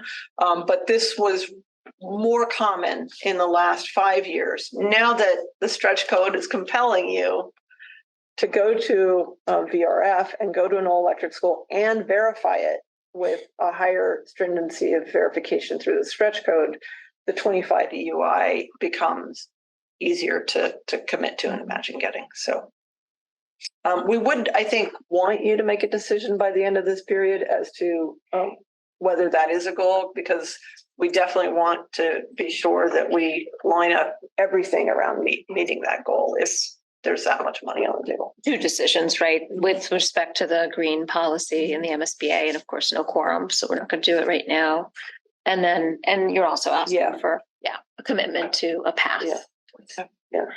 Doing a community forum right now. It is. And I'll also let you know that we put a lot more information in the folder for you all if you wanted to review the Mass Save, the longer PowerPoint that they went over with us, and read some of their MOUs and understand what we'd be getting into.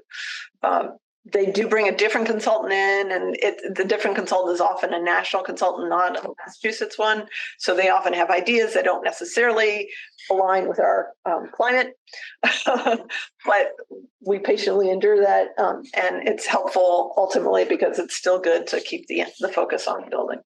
If I think it was 4 slides ago, when we were talking about those 2 extra points and we get an additional $940,000.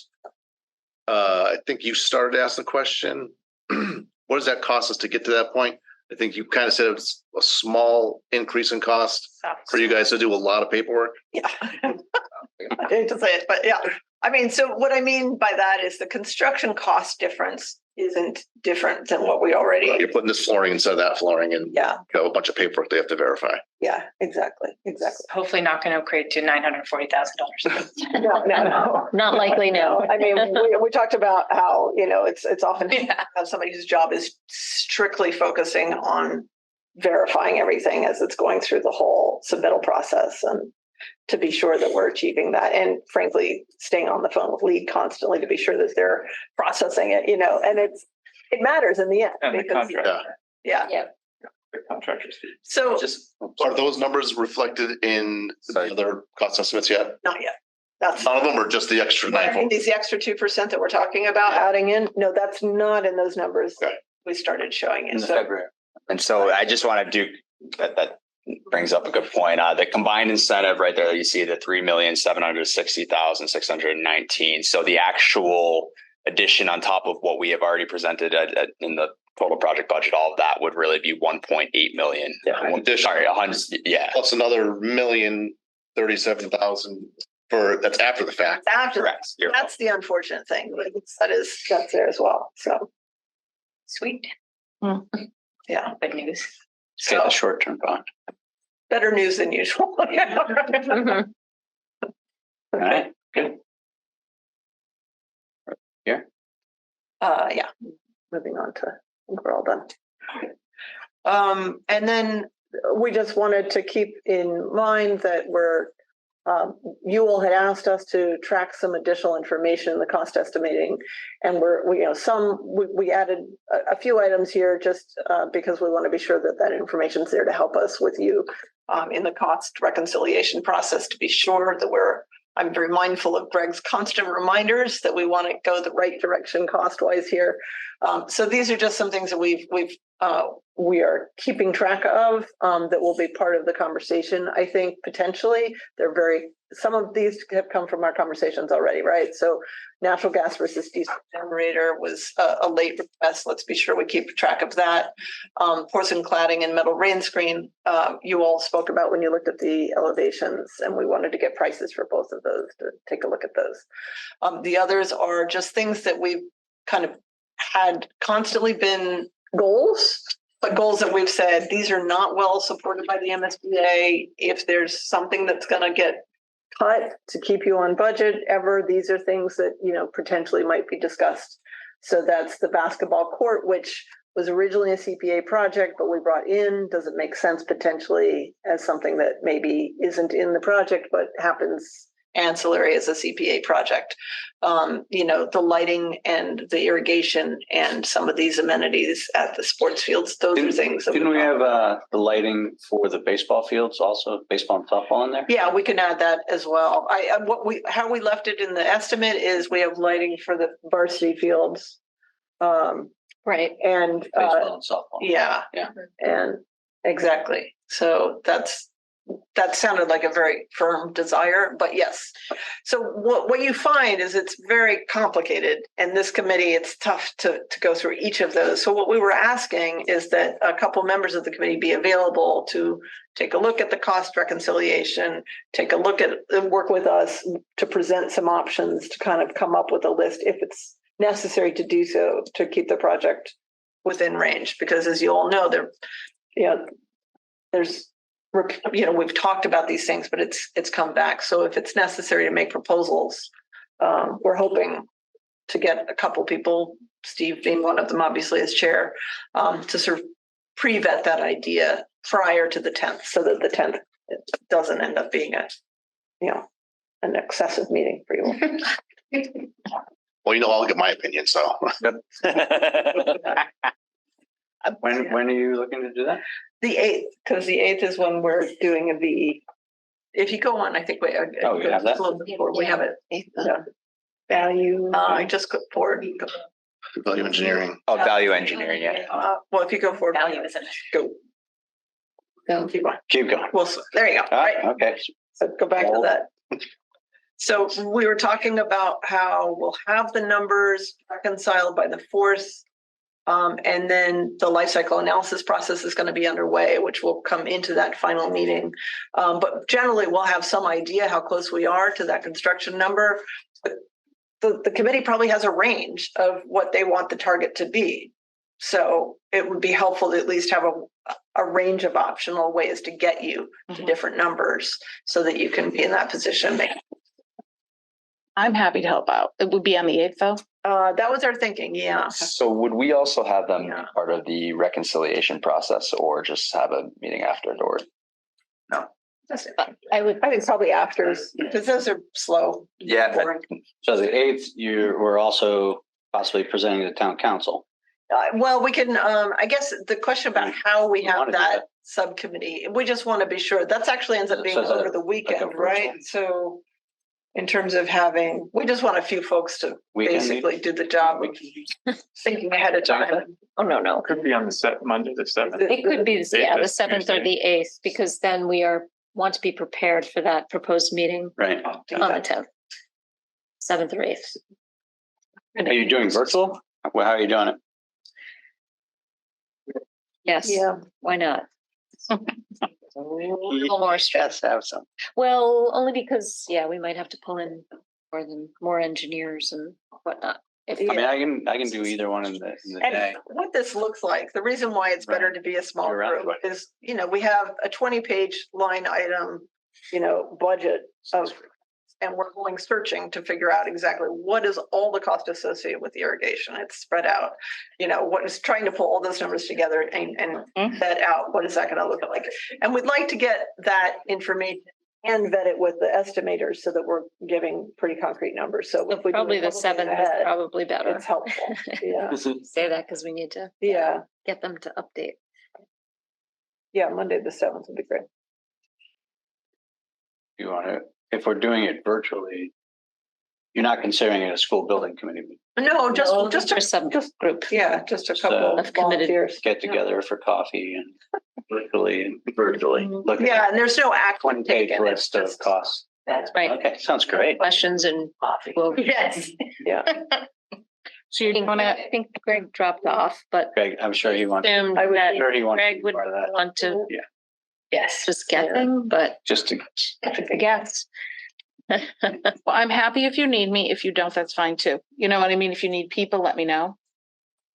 Did you give him my email? Even though I'm still getting. I have it in the building committee. All right. I can send it out as well. Yeah. Now, if we get any of that green incentive money and it comes in after all is said and done, I would assume it goes off the cost of the project, but kind of, things that we want on the project that don't get done, That's a good point that trying to say it without saying it. Go back to that list for a second, just to help understand the way this tends to Which list are we happen. going to? This one, okay, all right, next one, there we go. Okay. Some items you'll find, we often recommend that you think about taking off if you're concerned about cost, because remember those contingencies, Mhm.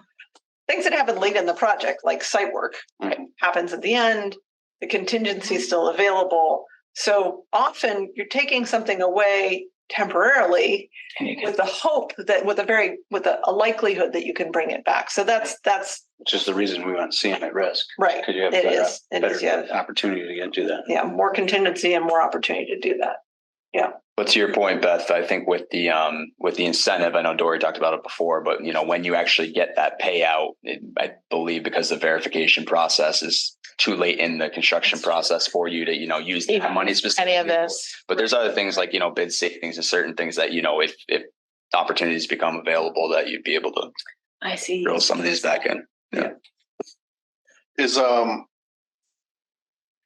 there any plans for anything built to be natural gas other than the generator? No, so early on, remember, I was advocating, well, you have natural gas, we have a kitchen, we have labs. Is there any reason why we might want to keep that? But as we've gone along, the technology around the Bunsen burners being all electric has really improved, and people are very confident about that. The kitchen does not use natural gas for those elements that previously were very difficult to convert. They've already kind of converted. So that was less of a stumbling block than we expected. The generator is what we're verifying is whether that even matters, because you have to have a generator. It has to be fueled by either diesel or natural gas. Is there any reason why one or the other matters? And I know that's like what part of what you want the conversation about. I look at it as if we have all our other generators are diesel. I personally am like, make it natural gas. So if something happens and trucks can't get, the natural gas is there. You know what I'm saying? I bothers me that everything's like all electric, because when the lights go out, the lights go out. You know what I mean? So like if you have your natural gas, you know what I'm saying? It's lights go out, I turn my oven on and it cooks, but so I'm thinking along those lines. Do we want all of our eggs in one basket? So if it's the same cost one way or the other, do we want to do natural gas? I'm just thinking Or is it just? emergency preparedness point of view, like. Yeah, I guess that's what I'm saying. So if it's natural gas, now we're still tied to a utility. Yeah. Right, If something happens to the natural gas distribution system, then we're screwed. right. Or if it's diesel, it's A real catastrophe. right. But if it's diesel, how do the vehicles get to us to give us, We can stock up on diesel. you know what I'm saying? Yeah, That's what I'm, yeah. Diesel's typically, I would say, in a major disaster would be more readily available than natural gas if that was involved in the incident. Okay. Like in the military, everything's diesel because when you're overseas, diesel is much more available than like regular gasoline you'll never find. So Yeah. our electrical engineer, based on the way the code is interpreted, has proposed a diesel generator. Natural gas, for some reason, is considered an unreliable source. So there would need to, we're going to get the cost. There's interest on this committee, and it would also require authority having jurisdictions approval. So We can convert it to bio now with it and start using all the fry. yeah. All right, it doesn't matter. I'm just feeling it's within one form of fuel is better than. Yeah, natural gas, I'm not gonna really. On the duty. Anyway, so. Does it smell like French fries? we are using, I just asked for the pool building. Sorry. The pool equipment is just not there yet with respect to electric. Balance. Oh, so they need natural gas for the pool? Because that's a lot of water to heat on. Yeah. All Equipment, yeah. Wouldn't you just rather want to combine those two things to, never mind. I'm good. That's all good. Yep, potentially. I mean, that's a fair question. Yeah. Next is communications updates. And is Victoria still with them? Still on. I'm still here. Hey, Victoria, better hang in. Her left. So patient. Of So course. So communication. So since our last meeting, we have been working on a new FAQ for the website. And also Don has some great ideas for the website, and we're actually meeting myself and him and Ryan to review kind of just how the information is organized on the website. As you all know, we've got. May I ask one question on the FAQs? Yeah. Just for the many viewers that may be watching. We're incorporating, if I'm understanding our last communications meeting, we're incorporating questions such as Mr. Levine's question, and now if Mr. Saletti asks some questions, further questions, we can incorporate that, as well as we just sent something out to Mr. Marble, correct? So we're trying to incorporate those in a general way in the FAQs so that others that may have those questions will see It's a it. separate section, like answered questions, Okay. especially like Mr. Marble's questions. I don't think Those are very technical. Yes. Yeah, those are Yeah. technical. yeah, right. Yeah, definitely. I think, as y'all know, we've gotten some more activity in our project email. So those questions that we've already answered, I think a lot of people in the community are also have similar questions. Thinking So about those, that's right. included. Yeah. So those will be included. And we hope to have that up on the website by Monday. And there is a PDF of our monthly pamphlet, which, as y'all know, we've been posting that on a monthly basis. And we will have a link to the updated FAQ there. And as Gordon requested, I think just getting the community excited about design progress. So we have some updated renderings from the design team based on decisions that were made at the last SBC meeting. So looking forward to getting those out to the community. And you'll also see in red a placeholder for upcoming community forums.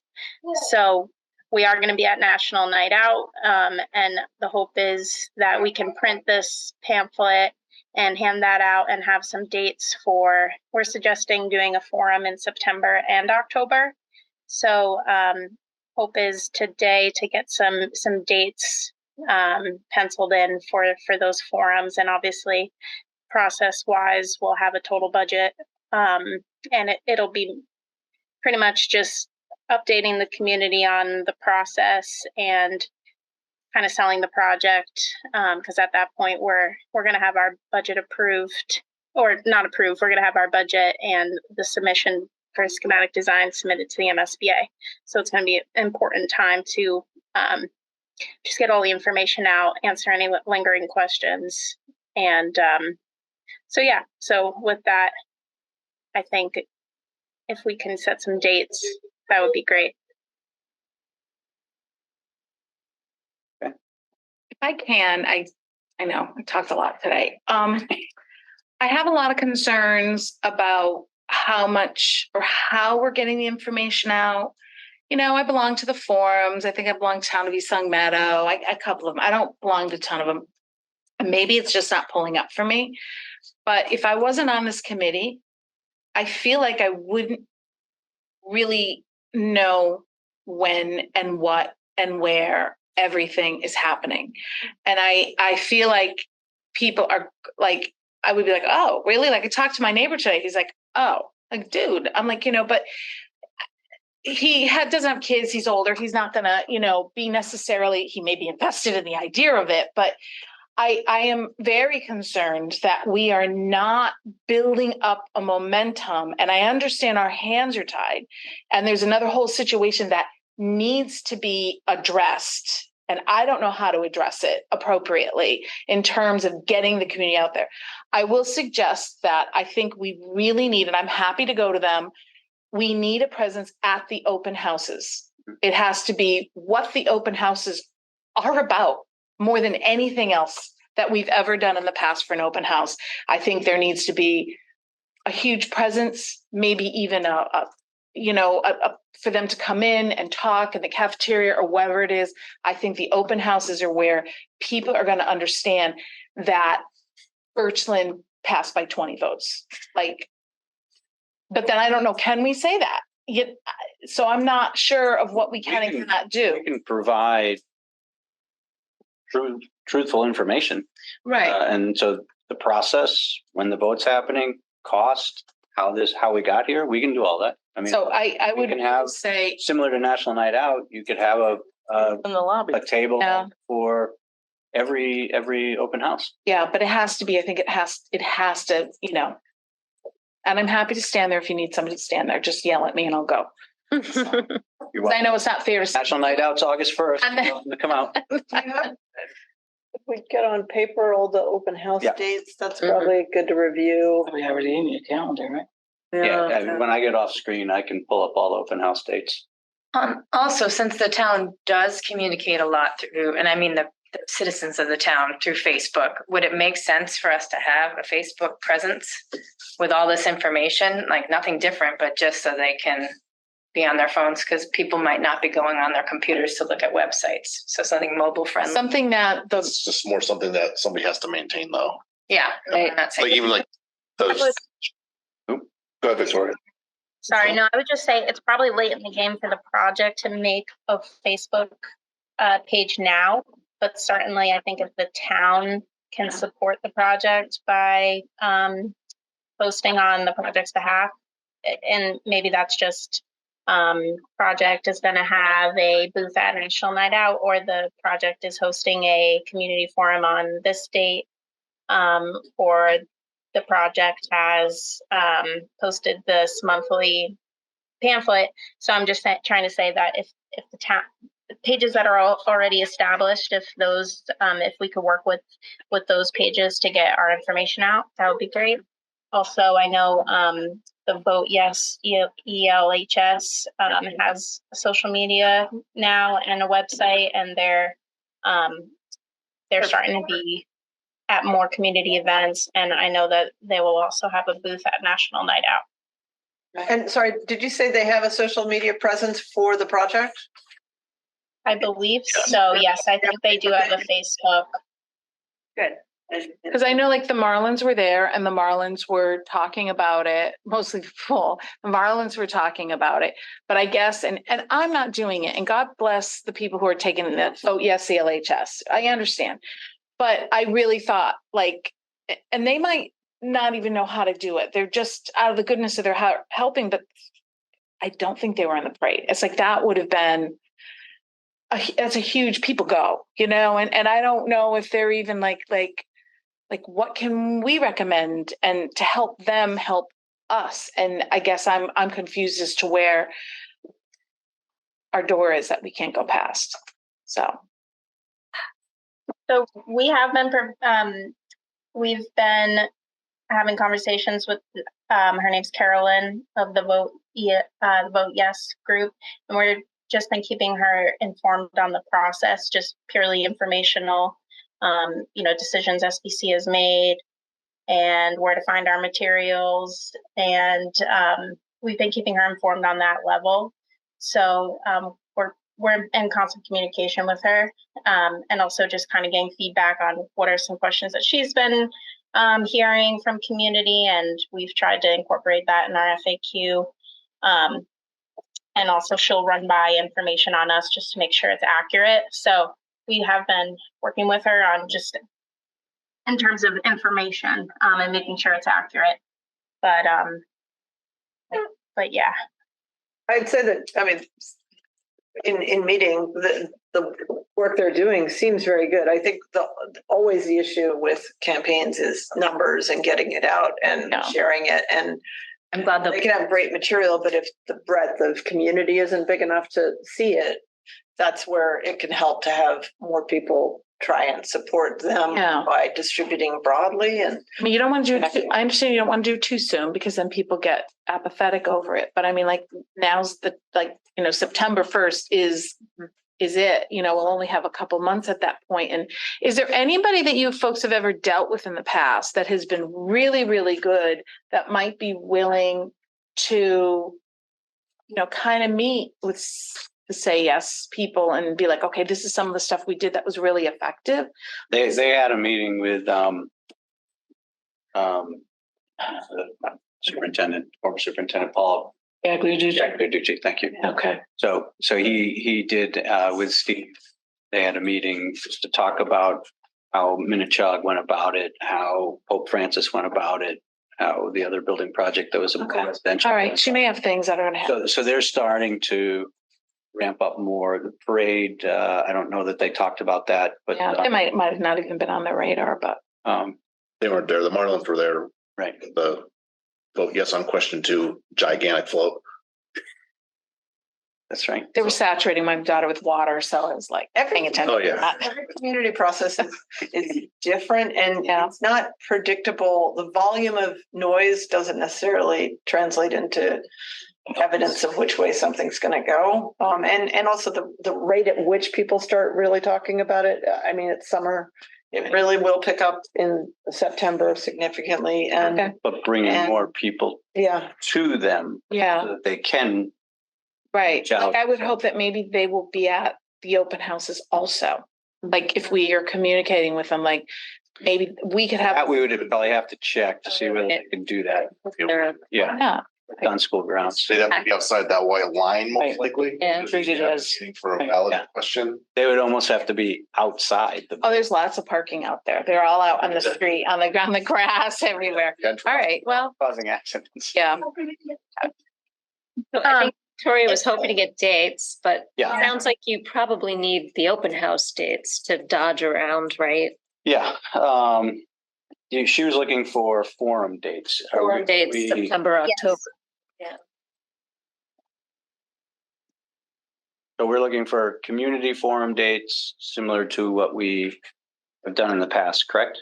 That's right. is there anything you place or time wise that you would do? I think they've been effective, the cafeteria. Would you do anything different coming into the home stretch here, or is this the venue that makes sense for these? And I think it, Tours. let's say that again. So I think. Yeah, the tours help. Tours. Should we say on the tour? Yeah. I'm gonna, how many more slides do we have? Because I just want to check open houses here. Can I? Stop talking. That's, I think that's it, right? Go ahead. Yeah, you can exit. Okay, I'm exiting. Heather's doing it. She's getting the date. Oh, Nice. What's your background? done. Over here, it looks like your screen's broken. From here, it looks like your screen's broken. Yeah. You like me. No, you're fine. Is it on the calendar yet or is it? No, it's not. That's why I Leadership to go. team? It's on the leadership Notes? team. Yeah, I can pull it. Yep. On the super secret calendar. Are we having a race? I think we are. You are having a race. You're winning.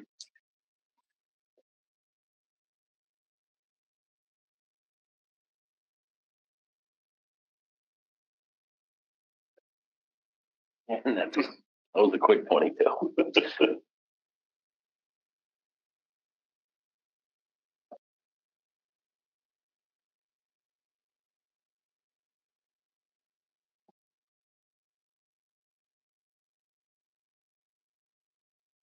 Open house date. September 6th is Maple Shade. September 13th is Birchland. September 14th is Mountain View.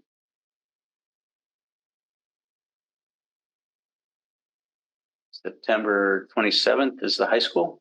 They're the latest in September, and then Meadowbrook's taking the 2 days in October. Haven't done that in a while, but we're doing it. What are the days in October? Sorry, 4th and 5th, sorry. So Meadowbrooks is the busiest and the most crowded, the most crowded, sorry. Getting late.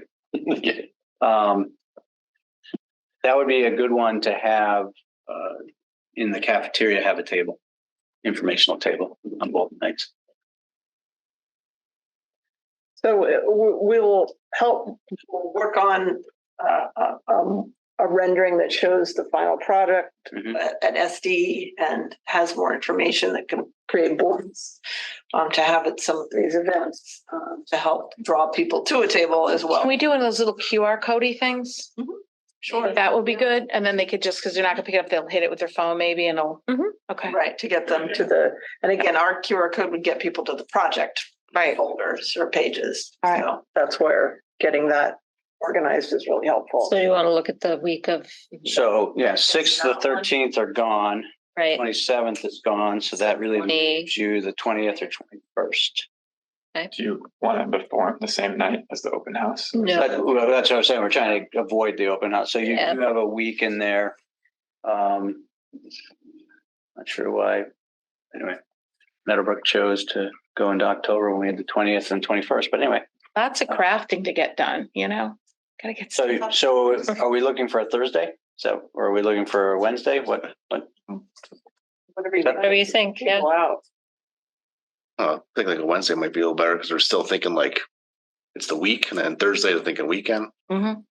So, they go from us to night. Yeah. Beautiful. Okay. So September 20th?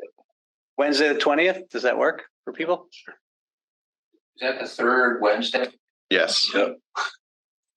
What's How's Thursday look? Stuffing. that's a bad Wednesday? Or south? It conflicts because I have two boards that meet on the third Wednesday. Oh, okay. So we could go Thursday, the 21st. Those two boards really should not be that much of a wrench. We can go Thursday, the 21st. Yeah, let's just do the 21st. 21st is I good. don't think it's. Yeah. Right. They'll be happy. And let's see, what would it, just wondering if it's nice when things are 5 or 6. critical, does 4 weeks later, the 19th of October, does that feel like a good span to a second one so that you're Getting right pretty before the close, vote? yeah, just a couple weeks, yep. Time are we doing? I'm sorry. We generally have done 6, I think. 6 with tours at 5. Or is it 5 or 5:30, Probably should start the tours a little earlier. It's pretty tight on time. depending on how we describe the building. Right. Bones. Yeah, I want to coach whoever's doing tours and We're just not gonna tell them. grab a couple students. Online. Yeah, no, seriously, walk through, have a route, a predetermined route and think of a script. 19th works. It is because they are a little different based on what people ask and, and I yeah. Right, but it's a Apparently I don't. civic engagement. So we're looking at the 21st and the 19th for 2 community forums. Good tours. Those dates sound good. Mr. Page will be excited to guide those tours. Yes. And based on the invites you sent out for the 2 SBC meetings in August, you'll be able to inform us if we have a quorum for both. Yeah, I haven't sent those out yet, but I will. Yep. I'll I send didn't those out. expect you to. I have it in my notes. Doing. I think, They're looking pretty. So, I think Beth made a great point about having groups for the open houses, and maybe we could send around an email before those to get volunteers from SBC members to join us. And we could definitely have some folks from the project team join as well if that seems appropriate. Sounds good. Thank you. Thank you, Victoria. Any new business? Hearing none. Motion for adjourn, even though I think we're kind of adjourned. call it. We're adjourned at already 5:06. Gotta say it forever. Thank you, Mr. Mackey. Thank you, Victoria.